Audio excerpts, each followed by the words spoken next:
And he was like, what? No, that's disgusting. That's horrible. There's no way people do that. And I was like, yeah, that's what your dad should have told you about, actually.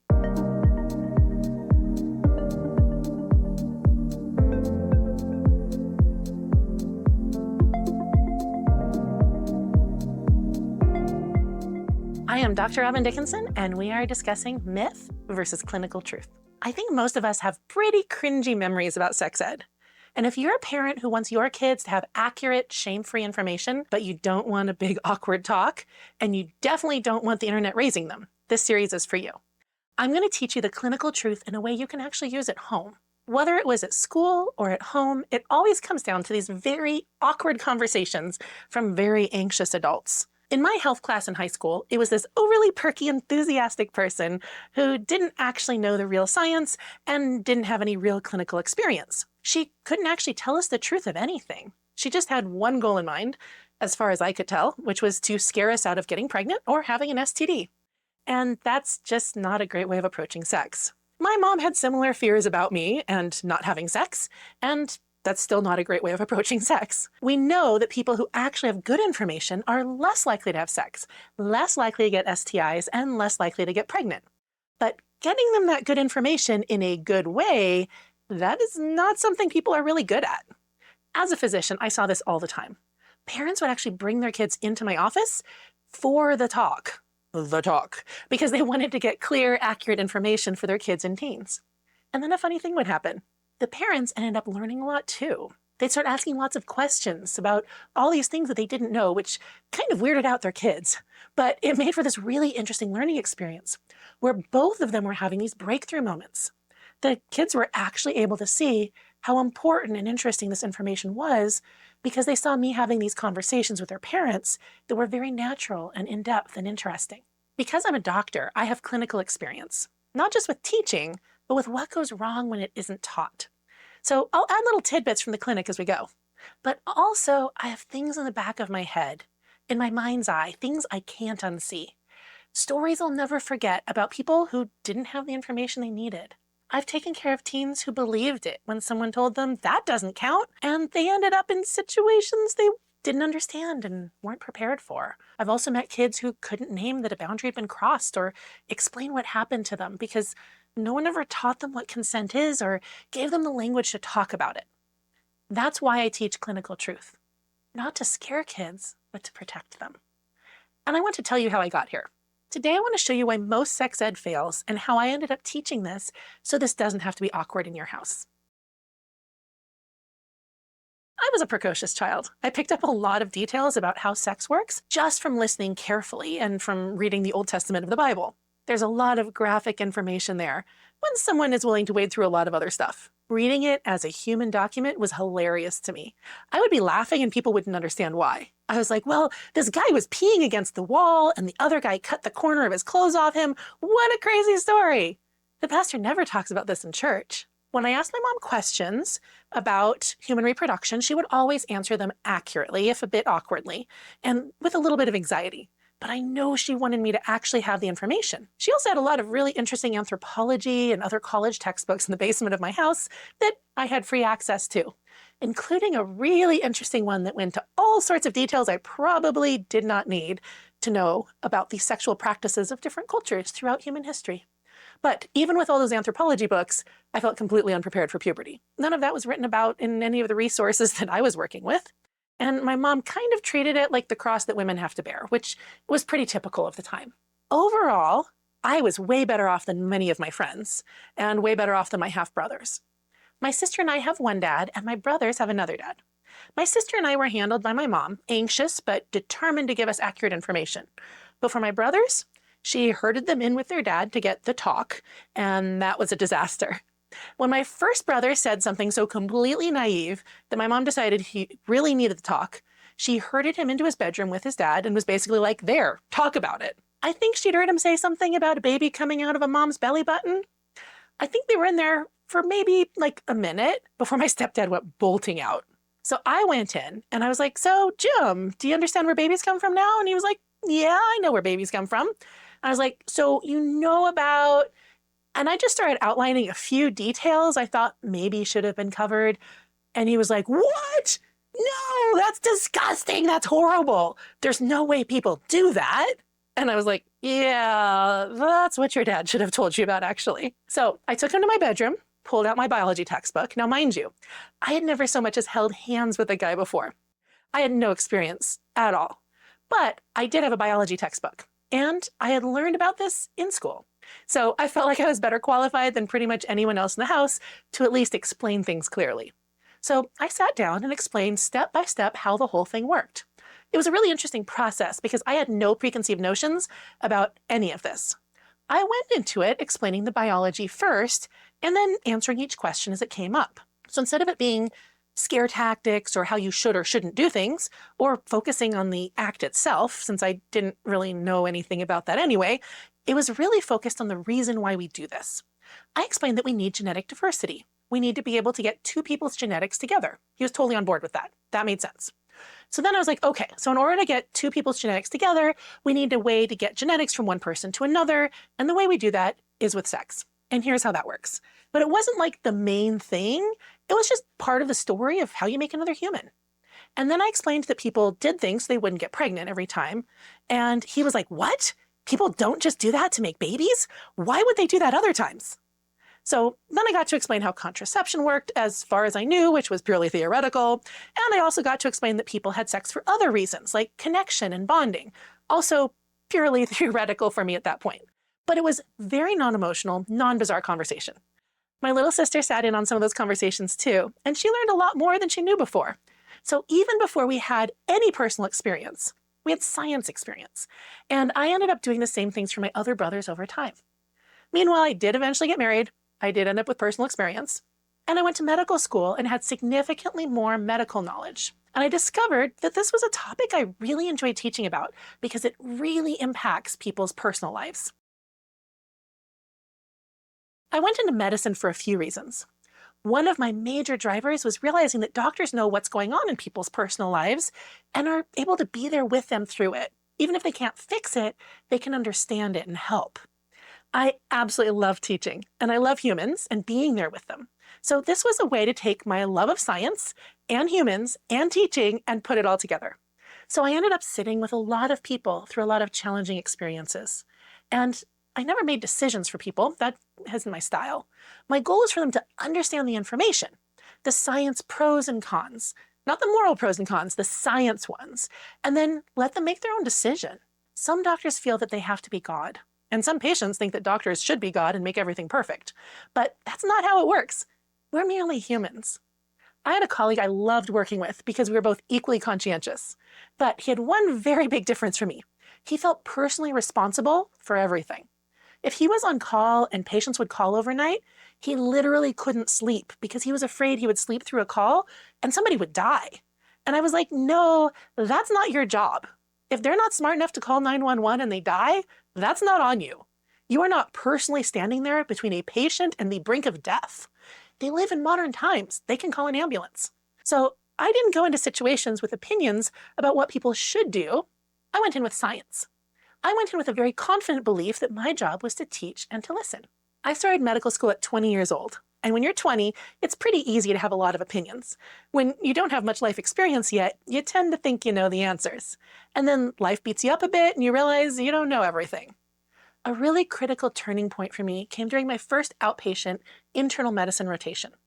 I was a third-year medical student, and I got sent in to see this man, an older gentleman with a long list of problems in his chart, and I was asked to talk to him about quitting smoking, a pretty standard job for medical students. The attending smirked slightly as he sent me in, and I didn't understand why. Yet. "Ah," said Mr. Simpson with a sneering smile, leaning back and settling himself comfortably in the exam room's metal armchair. "A medical student, eh?" He chuckled unkindly. Gave me a little taste of what was coming. "Yes, sir," I replied. "Your doctor wanted me to come and chat with you for a few minutes." "So you're here to tell me how bad smoking is for me and to convince me to stop?" Yes, I hesitated. It felt like a trap. "I was asked to chat with you about your smoking." "Well, go ahead then. I've smoked for twice as long as you've been alive, and you think you're so smart coming in here. You don't know anything about it. Have you ever smoked?" No, I've never smoked. Mr. Simpson snorted and glared at me. Then what gives you the right to come in here and tell me what to do? My stomach churned and my hands felt hot and damp. I didn't want to face Mr. Simpson, but I also didn't want to face my attending. So I knew there was no right answer. There was nothing to do. And he sat glaring at me. So I went ahead and said exactly how I felt in that moment. You're right, I told him. I don't have any right to come in here and tell you what to do, and there's no reason for you to listen to me. Mr. Simpson looked surprised, but that didn't stop him. Well, you're the first one to realize just how pathetic you are. You medical people are always telling me to quit. Well, I've been smoking since I was 10 years old. Do you realize how hard it'd be for me to quit? I know some people who've done some really hard things, and I've heard from them that quitting smoking is the hardest thing they've ever done. So I guess it would probably be harder than anything I've ever done. Yeah, he agreed angrily. So who are you to come in here and tell me to do something harder than anything you've ever done? You're too young to tell anyone to do anything. He stabbed directly at my weak point. I already felt too young and inexperienced to tell anyone to do anything. My cheeks flushed. I just wanted to go home, but I kept a calm expression and took a quick grasp at my self-respect. All I can do is learn from people like you, I replied, and someday I'll know more. Well, you go on out there and tell my doctor that you couldn't do anything about me. I went. A few days later, Mr. Simpson was back, this time with shortness of breath. He leaned forward onto his knees, like someone who had just finished a marathon, breathing heavily. You're going to use this, he said, pausing to suck in air, to say that you were right. Well, that wouldn't be kind, I said. You don't feel good. Huh. Well, I'm not going to quit smoking. He reminded me, hanging on to his point even as he struggled to breathe. Well, obviously, if you were going to quit, you would have by now. You look pretty miserable. After a nebulizer treatment, Mr. Simpson was back to his old fighting form. Well, I've been through more than you can ever imagine, he said, and I've had a hard life. If I want to smoke, if smoking helps me, who are you to tell me to quit? Well, I can see that, I replied. Smoking has helped you a lot. Are you trying to reverse psychology me? No, there's just nothing for me to say. That's right, he agreed. You're learning. You're the first one to admit that smoking has helped me. Your life must have been really hard, I said. To start smoking when you were 10 years old? You were just a kid. I was never a kid, he corrected me. Of course not, I agreed. On the last day of my rotation, a nurse found me. Mr. Simpson is scheduled with one of the other doctors, she said, but he wants to see you. I felt my chest tighten and my hands start sweating. So I went over, took a deep breath, tapped on the door. A few more deep breaths before I went in. I wanted to tell you something, Mr. Simpson said. He looked like an ordinary old man, not the terror I imagined was waiting for me. Tell me? Mr. Simpson smiled. I quit. He quit smoking not because I told him what to do, but because I didn't tell him what to do. I didn't tell him what he already knew. I didn't scold him. I didn't should him. He didn't need another person explaining how bad smoking was. He needed someone to just sit with him and acknowledge that it was hard. That was a turning point for me. I realized that hitting people over the head with what they should do doesn't actually work. Everyone already knows the stuff that's out there. They don't need to be told again. They don't need a scolding. They know their own lives better than I do. I ended up having a personal rule. If I didn't understand a person's decision, then I was missing some key information because everyone is internally consistent. If I couldn't see the logic in what they were doing, that was my problem, not theirs. I needed to keep asking questions and keep listening until it made sense. The priority was never that they do what I tell them. The priority was them to know that I cared about them and that I wanted to work with them to find what was best for them so they could make that choice for themselves. And that approach, listening, not scolding, trusting the person with the truth, is why I designed curriculum the way I do. I want to provide learners with exactly what they need to be able to understand and make their best choices. That's not something where I just throw information at them. It's where I carefully craft every aspect of the lesson to make sure I'm completely scientifically accurate, that I'm not leading them astray. Because so often we teach a simplified version of things that then has to be untaught in order to learn the real version. And I didn't want to do that. I trust my learners with the truth from the beginning. Instead, teaching sex ed starts with clinical truth and takes what feels like confusing topics and makes them clear and logical. Because we don't have to start at people yelling at each other. We can start somewhere where everyone agrees. We all start as a single cell. Everyone agrees on that. It's an actual truth, not an opinion. An actual fact that everyone can agree on because we know exactly what happens. From there, we can move on to something that gets people all worked up, like differences of sexual development. Growing up, I learned that everyone was a boy or a girl, and that's it. But as I learned embryology, I realized oh, this is actually really easy to understand. Instead of starting from a point where people are arguing about whether they're just men or just women or not, we're looking at actual reality. Early in development, all embryos start from the same basic template. Then the body follows a sequence of signals that usually leads to a typically male or typically female anatomy. And if any step in that sequence varies, genes, hormones, receptors, timing, you can get differences in sexual development. It's understandable, it's observable, and it's clinical reality. And just like there can be natural variations in how any body system forms, there can be natural variations in reproductive development too. It's logical and not a reason to panic. So now it's not a matter of opinion, it's science, it's real. It's something we can see and test and know is true. Once we move away from the hysteria of the news cycle and into actual human stories and actual science, actual humans living and having actual lives, then the whole fuss about whether someone is exactly a man or exactly a woman starts to feel a little bit silly because it exists on a spectrum. Maybe you're at one end, maybe you're at the other, maybe you aren't. Truth is a loaded word, and it makes people uncomfortable. But there is some truth we can rely on. It is true that we all start as one cell. We can't get around that. It is true that our chromosomes carry recipes for certain things that dictate how our bodies are made. It is true that differences in development happen. We know this because the people exist and we can see them. There are some things that people believe, and all it takes is one example to prove them wrong. Imagine I told you there are absolutely no black swans. People used to believe that.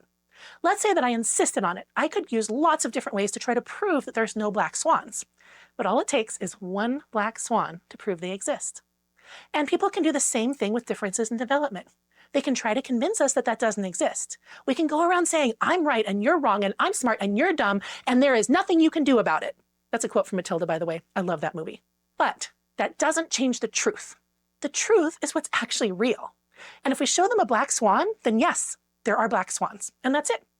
And if we can see that there are people who end up somewhere between male and female, and that's just the reality, well, we know it's a clinical truth.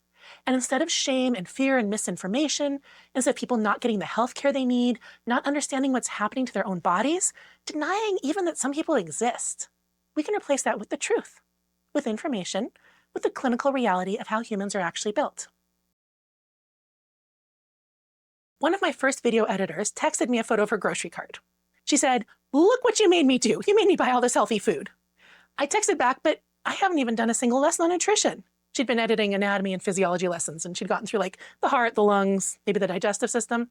And she replied, "Well, now I understand my organs, and they feel like pets that I need to take good care of. So I want to get my organs the food they need." And that was a really eye-opening moment for me. Here was someone who was just getting paid to edit video, and it still impacted her on that level. Because when we understand why something is the way it is, when we understand how it actually works, instead of feeling like we should do something, which is not very motivating, we feel compelled to behave in a way that is consistent with what we know and understand. That's what teaching clinical truth does. It's not about telling people what to do. It's about helping them understand how incredible they actually are. Because once people understand how their body works and how other people's bodies work, and the fact that this is just a biological truth, not something society invented, not something anyone chose, not something to be ashamed of, then we can move away from judgment and hate and bickering, and we can move into helping and caring, into self-acceptance, and instead of self-hatred. We can take care of ourselves the way we actually deserve, and we can look out for each other. From a purely physiological standpoint, humans are not great at surviving. We're squishy and soft, we can't run very fast, we don't have claws, we can't fly, we can't tear things up with our teeth very well. We aren't really predators in the traditional sense. We took away things like tools and weapons and teamwork. But humans have a few things going for us. We don't give up, we keep trying, we work together. We work with people who we may have some differences from, but we're all in it together because we're all humans, and we have compassion. One of the things they look for in archaeology is whether humans cared for each other. And sure enough, they did. You go back far, far through time, and you find people with horrible injuries who survived for years after those injuries. And they certainly wouldn't have if they weren't being fed and cared for by other people. This is who we are. We're a species that watches out for each other. That is how we've done so well, together. It isn't just better for one person being helped. It's better for all of us because we all need each other. And that is why I'm teaching clinical truth. Because when we understand how incredible every person is from that very first single cell, it changes how we view and treat ourselves and each other. In Making More Humans, this is why we start at the very beginning with a single cell and the full blueprint. If you want to learn and teach all this information in a way that's clinically accurate and shame-free, go to docrobinschool.com/truth. I'll see you next time. Take good care.